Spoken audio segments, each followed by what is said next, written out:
بسم اللہ الرحمن الرحیم۔ سیدنا ابو ہریرہ رضی اللہ تعالیٰ عنہ سے مروی ہے کہ رسول اللہ صلی اللہ علیہ وآلہ وسلم نے فرمایا، ہمیشہ ایک جماعت اس دین پر حق کے ساتھ قائم رہے گی، ان کی مخالفت کرنے والا ان کو کوئی نقصان نہ پہنچا سکے گا یہاں تک کہ اللہ تعالیٰ کا حکم آ جائے گا اور وہ اسی حق پر برقرار ہوں گے۔ عبد الرحمن بن عمرو سلمی اور حجر بن حجر کلائی کہتے ہیں، ہم سیدنا ارباز بن ساریہ رضی اللہ تعالیٰ عنہ کے پاس گئے۔ یہ ان لوگوں میں سے تھے جن کے بارے میں یہ آیت نازل ہوئی تھی،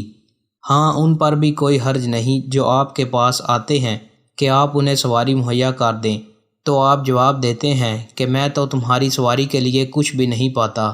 ہم نے ان کو سلام کیا اور کہا، ہم آپ کی زیارت و تیمارداری کرنے کے لیے اور آپ سے علمی استفادہ کرنے کے لیے آئے ہیں۔ سیدنا ارباز رضی اللہ تعالیٰ عنہ نے کہا، رسول اللہ صلی اللہ علیہ وآلہ وسلم نے ایک دن ہمیں نماز فجر پڑھائی، پھر ہم پر متوجہ ہوئے اور ہمیں اتنا مؤثر و بلیغ واعظ کیا کہ آنکھیں بہہ پڑیں اور دل ڈر گئے۔ ایک کہنے والے نے کہا، اے اللہ کے رسول، یہ تو الوداعی واعظ و نصیحت لگتی ہے، پس آپ ہمیں کون سی نصیحت کریں گے؟ آپ صلی اللہ علیہ وآلہ وسلم نے فرمایا،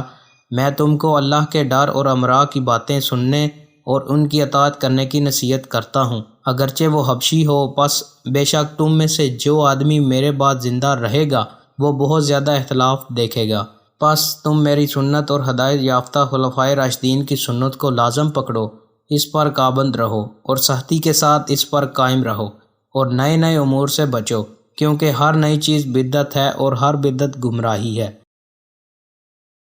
دوستوں، مزید اچھی ویڈیوز کے لیے چینل کو سبسکرائب لازمی کریں۔ بہت شکریہ۔